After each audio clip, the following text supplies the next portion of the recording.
अपने जीवन के अंदर विपरीत हालात के अंदर जो इंसान टूटता नहीं है, सामंजस्य करके चलता है, वो आखिरकार एक दिन बहुत कमाल के तरीके से चमकता है। नमस्कार, जय हिंद। मैं हूँ आपका दोस्त कवि आदि गणेश। स्वागत करता हूँ और प्रारंभ करते हैं कृतिका, जो कक्षा 10 की पुस्तक है, उसका आज 5वां अध्याय सच्चिदानंद हीरानंद वात्स्यायन अज्ञेय साहब का अध्याय देखेंगे। उससे पहले इनका परिचय देखते हैं बहुत अच्छे से। जहाँ रचनाओं में सन वगैरह लिखवाना होगा मैं वो आपको नोट करवा दूंगा। अनुरोध है आपसे क्या कि वीडियो को आप लाइक कर दीजिए, अभी शेयर कर दें। पहली बार देख रहे हैं चैनल को सब्सक्राइब करो, बेल आइकन क्लिक करो, ऑल नोटिफिकेशन पर क्लिक करो ताकि हर वीडियो की सूचना मिलती रहे। देखिए साथियों, जो नए साथी जुड़े हैं उनको मैं बता दूं, अब तक हमने कक्षा 9 की दोनों पुस्तकें कंप्लीट कर ली, कृतिका और क्षितिज भाग 1। कक्षा 10 की क्षितिज कंप्लीट कर ली है और आज है जो अपनी ये दूसरी पुस्तक यानी कि कृतिका, ये भी कंप्लीट हो जाएगी। तो इस प्रकार जो साथी मेरे साथ जुड़े थे शुरू से, डे 1 से, उनकी आज कक्षा 9 और कक्षा 10 की दोनों पुस्तकें हैं जो कंप्लीट हो जाएगी। तभी मैं साथियों कहता हूँ कि जुड़े रहिए आप, धीरे धीरे कंप्लीट पाठ्यक्रम हो जाएगा। जब तक विज्ञप्ति आने की संभावना होगी तब तक तो आप काफ़ी कुछ है जो चीज़ें कर चुके होंगे। तो आप खुद लेकर बैठोगे तो कभी 2 चैप्टर निपटा दोगे, कभी 2 दिन करोगे नहीं, कभी 3 चैप्टर निपटा दोगे, फिर सोचोगे यार पद्य तो समझ में नहीं आ रहा, गाइड आएगी तब देखूंगा और देखूंगा कि कभी कुछ देख ली। तो ऐसे आलस्य में मत रहिए, आप जुड़े रहिए मेरे साथ, जितना होगा श्रेष्ठ होगा। हमने धीरे धीरे करते हिंदी साहित्य का संक्षिप्त इतिहास जो कक्षा 11-12 के लिए कॉमन रूप से चलती है, जो साहित्य इतिहास को मजबूत बनाती है, जहाँ से सेकंड ग्रेड के अंदर तो यूँ समझिए कि सारा सेकंड ग्रेड के अंदर साहित्य इतिहास का सवाल वहीं से मिल जाएंगे आपको, और फर्स्ट ग्रेड में भी लगभग 60+ सवाल है जो साहित्य इतिहास के वहाँ से मिल जाएंगे। तो हमने वो पुस्तक भी कंप्लीट कर ली। तो जुड़े रहिए आप, धीरे धीरे सारी चीज़ें कंप्लीट हो जाएगी। काव्य शास्त्र चल ही रहा है शाम को, ये तमाम चीज़ें आपको प्लेलिस्ट में मिल जाएगी। फिर भी कोई डाउट होता है तो कमेंट बॉक्स में मैसेज कर दीजिएगा, आप कमेंट कर दीजिएगा। टेलीग्राम चैनल है अपना कवि आदि गणेश हिंदी नाम से, ठीक है।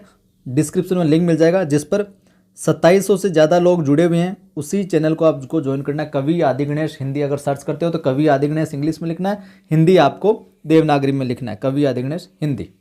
प्रारंभ करते हैं। आगे साहब को शेयर कर दें, आप लाइक कर दें।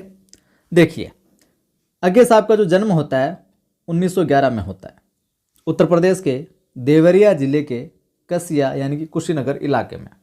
प्रारंभिक शिक्षा जो है जम्मू कश्मीर में होती है इनकी, और बीएससी लाहौर से की इन्होंने। प्रारंभिक शिक्षा जम्मू कश्मीर में करते हैं, बीएससी इन्होंने लाहौर से की।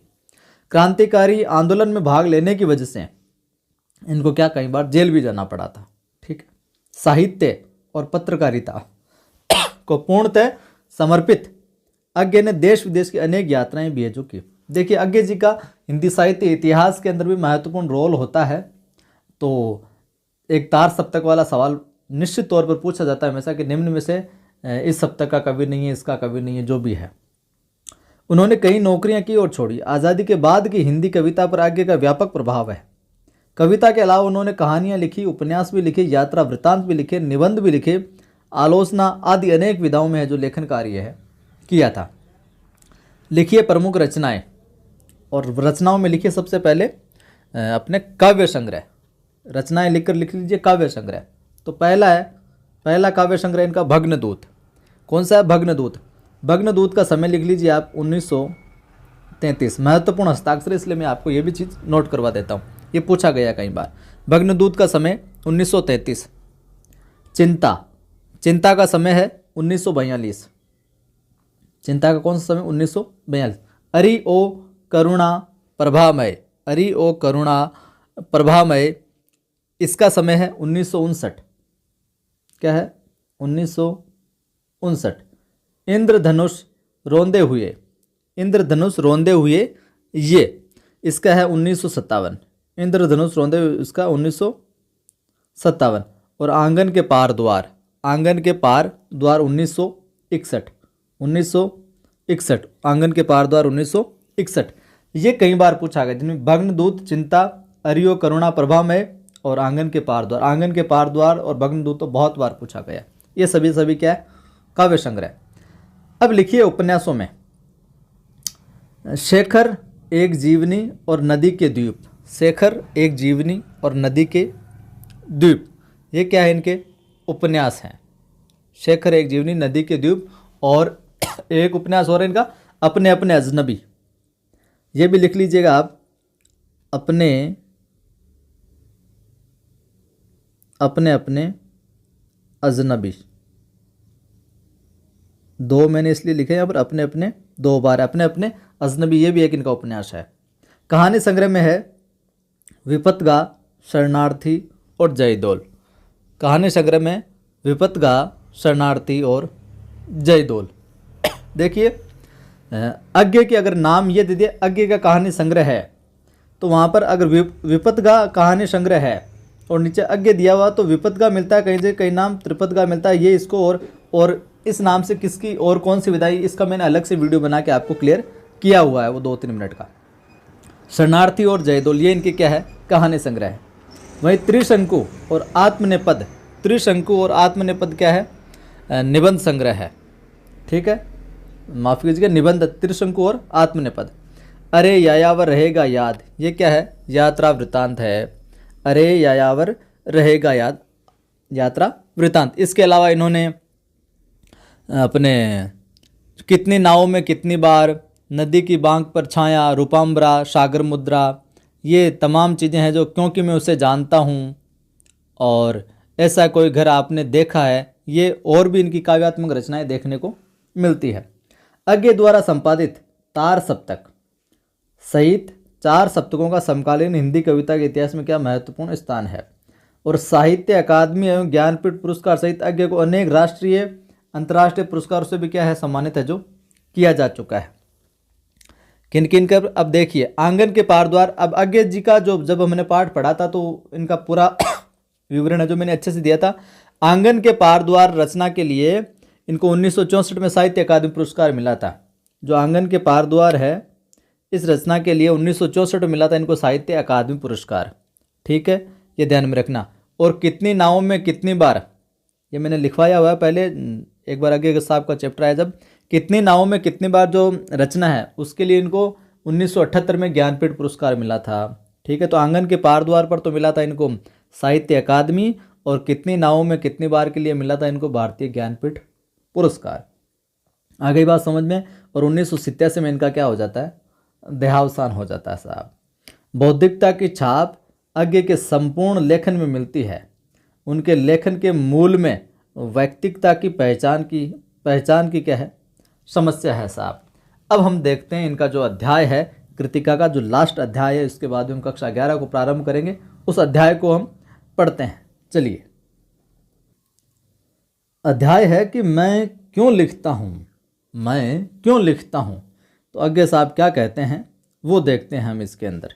ठीक है, तो अज्ञे साहब कहते हैं कि मैं क्यों लिखता हूँ, यह प्रश्न बड़ा सरल जान पड़ता है पर कठिन भी है। दिखने में तो, कहने में, सुनने में तो ये सरल लगता है कि मैं क्यों लिखता हूँ, लेकिन बड़ा कठिन भी है ये, क्योंकि इसका सच्चा उत्तर लेखक के आंतरिक जीवन के स्तरों से संबंध रखता है। तो जो ये मैं क्यों लिखता हूँ, इसका संबंध कहाँ से है, लेखक के आंतरिक जीवन के स्तरों से संबंध रखता है। उन सबको संक्षेप में कुछ वाक्यों में बांध देना क्या आसान तो नहीं है, न जाने संभव भी है या नहीं कि जीवन के जो आंतरिक स्तर, जो आंतरिक अनुभव है, उनको 2, 4, 5 वाक्यों में, 2, 4 पन्नों में बांध देना इतना आसान नहीं है। इतना ही किया जा सकता है कि उनमें से कुछ का स्पर्श किया जाए, विशेष रूप से ऐसों का जिन्हें जानना दूसरों के लिए उपयोगी हो सकता है। यहाँ पर लेखक कहना चाहता है कि इतना ही हो सकता है, बस जो जीवन के महत्वपूर्ण अंश हैं, जीवन के जो महत्वपूर्ण अनुभव है, हिस्से हैं, उनको लिख सकते हैं, व्यक्त कर सकते हैं, और उनको भी इसलिए कि दूसरों के लिए वो उपयोगी हो सकते हैं, इसलिए उनको व्यक्त जो किया जा सकता है। आगे देखिए, एक उत्तर तो यह है कि मैं इसलिए लिखता हूँ कि स्वयं जानना चाहता हूँ कि क्यों लिखता हूँ। तो पूछा जा सकता है लेखक क्यों लिखना चाहता है, इसका एक उत्तर क्या हो सकता है। तो पहला उत्तर तो ये देते हैं कि मैं इसलिए लिखता हूँ कि मैं स्वयं जानना चाहता हूँ कि मैं क्यों लिखता हूँ, और लिखे बिना इस प्रश्न का उत्तर है जो नहीं मिल सकता। वास्तव में सच्चा उत्तर यही है। लिखकर ही लेखक उस आभ्यंतर विवशता को पहचानता है, जिसके कारण उसने लिखा और लिख कर ही वह उससे है जो मुक्त हो जाता है। समझे बात? मतलब कि लेखक कह रहा है कि जो मेरे भीतर की आभ्यंतर यानी भीतर की जो अंदरूनी व्यवस्था है ना, उसको पहचान कि मैं लिख कर ये ना पता कर सकता हूँ कि वो उससे मुक्त हो सकता हूँ कि क्या है वो, और मैं भी उस आंतरिक जो व्यवस्था है से उसे मुक्ति पाने के लिए तटस्थ होकर, बिल्कुल निष्पक्ष होकर उसे देखने और पहचान लेने के लिए क्या लिखता हूँ। मेरा विश्वास है कि सभी कृतिकार, क्योंकि सभी लेखक कृतिकार नहीं होते, न उनका सब लेखन ही कृति होता है। सभी कृतिकार इसलिए लिखते हैं, ये ठीक है कि कुछ ख्याति मिल जाने के बाद कुछ बाहर की व्यवस्था से भी लिखा जाता है। जो लेखक होते हैं, यहाँ पर आगे साहब कहना चाह रहे हैं कि लेखक क्यों लिखता है। एक तो कुछ ख्याति मिल जाए तो उसके बाद में दबाव रहता है, भारी दबाव की, जो मैंने प्रसिद्धि हासिल कर ली वो चली नहीं जाए, इसलिए लिखते हैं। और ख्याति मिल जाने के बाद कुछ बाहर की जो व्यवस्था है ना, उसके लिए लिखते हैं। संपादक कुछ है जो संपादक पब्लिशर है, उनके आग्रह पर लिखते हैं। प्रकाशक जो होते हैं पब्लिशर, उन वो करते हैं यार लिखो कुछ, हमारी मार्केट में किताबें आ जाए और आ जाए, उसलिए लिखते हैं। आर्थिक आवश्यकता से कि यार थोड़ा बहुत लिख देंगे तो थोड़ी आमदनी होती रहेगी, इस वजह से भी लिखते हैं। पर एक तो कृतिकार हमेशा अपने सम्मुख ईमानदार से भेद बनाए रखता है कि कौन सी कृति भीतरी प्रेरणा का फल है। तो एक भेद तो बना कर रखता है कौन सी रचना है जो भीतरी प्रेरणा का फल है और कौन सी जो बाहरी दबाव के कारण है जो लिखी गई है। कौन सा लेखन बाहरी दबाव का। दूसरा ये भी होता है कि बाहर का दबाव वास्तव में दबाव नहीं रहता, वह मानो भीतरी जो उन्मेष है, भीतरी जो प्रकाश है, दीप्ति है, उसी के निमित्त, उसी के कारण है जो बन जाता है साहब। यहाँ पर कृतिकार जो है, लेखक जो है, कृतिकार के स्वभाव और आत्मानुशासन का महत्व तो बहुत होता है। कुछ ऐसे आलसी जीव होते हैं कि बिना इस बाहरी दबाव के लिख ही नहीं पाते। जब तक बाहर वाले नहीं बोले कि ये काम करना, तब तक नहीं करेंगे। इसी के सहारे उनके भीतर की जो व्यवस्था है वो स्पष्ट होती है। यह कुछ वैसा ही है जिसे प्रातःकाल नींद खुल जाने पर कोई बिछोने पर तब तक पड़ा रहे जब तक घड़ी का अलार्म न बज जाए। आपके साथ भी होता होगा, अलार्म लगा के रखा है कि साहब आज तो 5 बजे उठेंगे, धुआंधार तरीके से पढ़ाई करेंगे, और आप जग जाते हो 4:30 बजे। पर भाई साहब उठोगे नहीं आप कि 5 बजे अलार्म बजेगा ना तभी उठेंगे। 5 बजे का लगा रखा है ना हमने, तो 5 बजे का डिसाइड करके तो 5 बजे उठेंगे। तो आधा घंटा वो आप पहले उठ जाते हो, फिर भी उस अलार्म के चक्कर में पड़े रहते हो। और हो सकता है रहने दो रे यार, आज तो ठंड ज़्यादा है, बंद करो अलार्म को, सो जाते हैं, ऐसा भी हो सकता है। तो अनुशासित होना पड़ता है भाई साहब, तब जाकर मामला कहीं सेट होता है।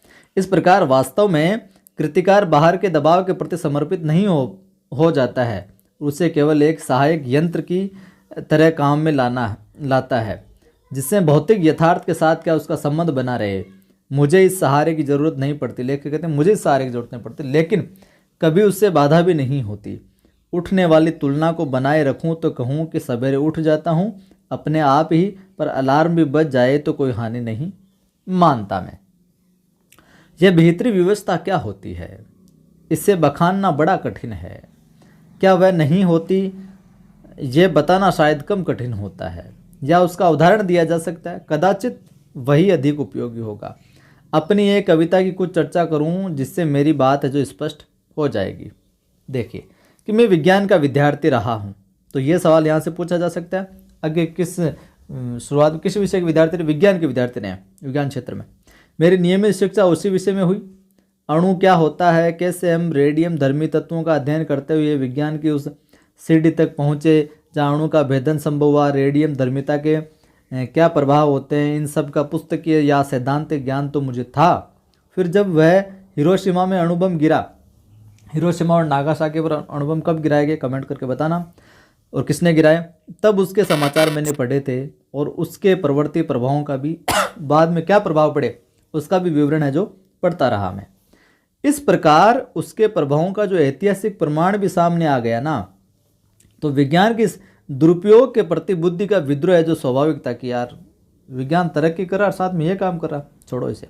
मैंने लेख आदि में कुछ लिखा भी, पर अनुभूति के स्तर पर जो व्यवस्था होती है ना, वह बौद्धिक पकड़ से आगे की बात होती है साहब। एहसास जो होते हैं वो बुद्धि में नहीं समाते हैं, और उसकी तर्क संगति भी अपनी अलग होती है। इसलिए कविता मैंने इस विषय में नहीं लिखी। यूँ युद्ध काल में भारत की पूर्वी सीमा पर देखा था कि कैसे सैनिक ब्रह्मपुत्र में बम फेंककर हजारों मछलियां मार देते थे, जबकि उन्हें आवश्यकता थोड़ी सी होती थी।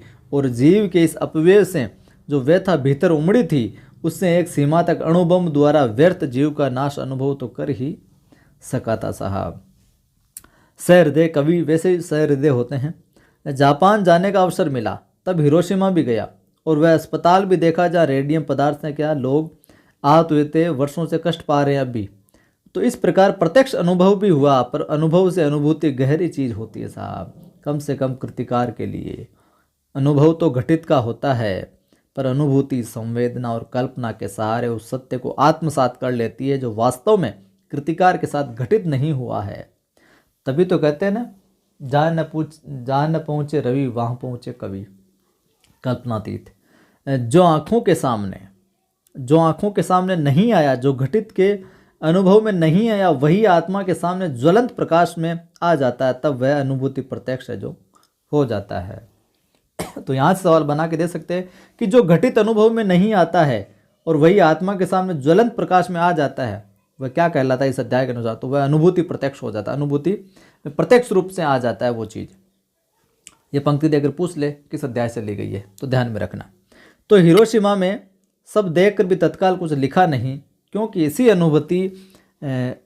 अनुभूति प्रत्यक्ष की जो कसर थी। फिर एक दिन वही सड़क पर घूमते हुए देखा कि एक जले हुए पत्थर पर एक लंबी उजली छाया है। विस्फोट के समय कोई वहाँ खड़ा रहा होगा और विस्फोट से बिखरे हुए रेडियम धर्मी पदार्थों की किरणें उसमें जो रुद्ध हो गई होगी, घुस गई होगी, जो आसपास से आगे बढ़ गई। उन्होंने पत्थर को झुलसा दिया, उस व्यक्ति पर अटकी, उन्होंने से भाप बनाकर जो उड़ा दिया। इस प्रकार समूची ट्रेजेडी जैसे पत्थर पर लिखी गई हो। देखिए, जैसे यहाँ पर कोई खड़ा था, ये पूरा कल्पना करते हैं, सोचते हैं ऐसा, यहाँ पे कोई खड़ा था, जो विस्फोट हुआ तो भाप बनकर उठ गया और उसकी ये करती है जो यहाँ पर रह गई, केवल छप गया ये एक तरीके से।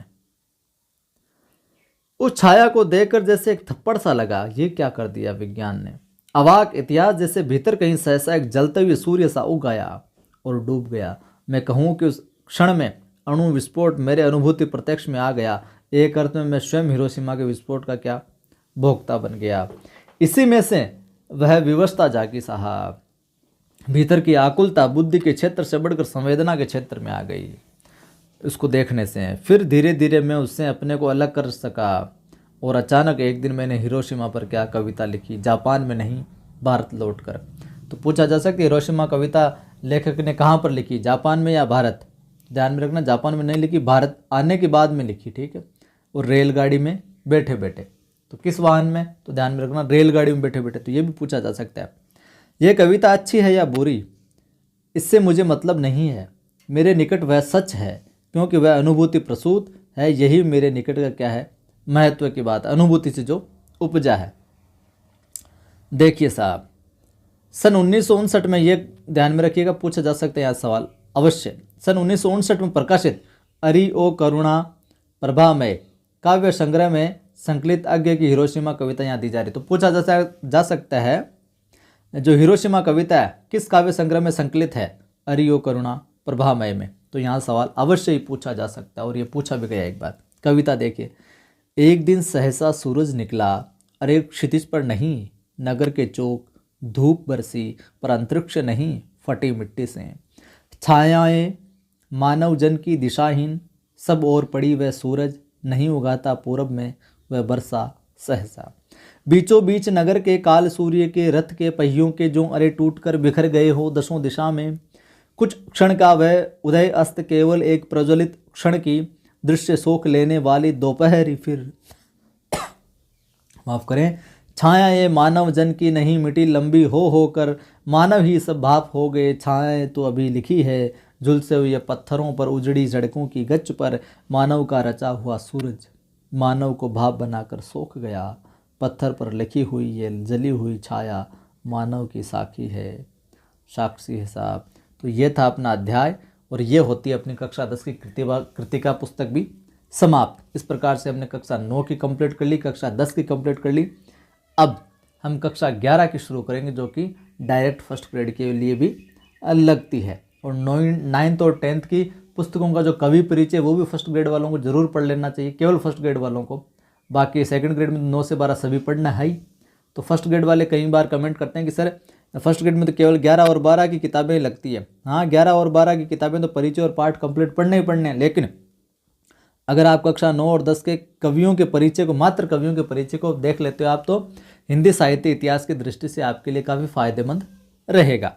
अनुरोध करता हूँ वीडियो को लाइक कर दीजिए, आप नहीं किया है शेयर तो शेयर कर दें, सभी दोस्तों के साथ जोड़े, उनको बताएं कि इस कवि आदि गणेश चैनल पर बहुत बेहतरीन तरीके से अध्ययन करवाया जा रहा है। और पहली बार देख रहे हैं चैनल को सब्सक्राइब कीजिए, बेल आइकन क्लिक कीजिए, ऑल नोटिफिकेशन पर क्लिक कीजिए ताकि हर वीडियो की सूचना मिलती रहे। टेलीग्राम चैनल का लिंक डिस्क्रिप्शन में मिल जाएगा, कवि आदि गणेश हिंदी नाम से, जिस पर 2700 से ज़्यादा लोग जुड़े हैं, उसी को ज्वाइन करना है। मेरा एक दूसरा चैनल भी है, आदि की आवाज़ नाम से। अगर आप डिमोटिव रहते हैं, बात बात पर निराश हो जाते हैं, हताशा से घिरे हुए हैं और समझ नहीं आ रहा कि अब जीवन में क्या करूं, कैसे करूं, तो आदि की आवाज़ यूट्यूब चैनल पर जाइए, उसको सब्सक्राइब कीजिए और वहाँ कुछ ऐसे वीडियोज़ हैं, आपकी जो दैनिक समस्याएं हैं उनका समाधान बताने का प्रयास किया। आपको उनको सुनकर यकीनन सकारात्मक ऊर्जा है जो मिलेगी और सही ट्रैक पर आप आ जाओगे। जय हिंद, फिर मिलता हूं।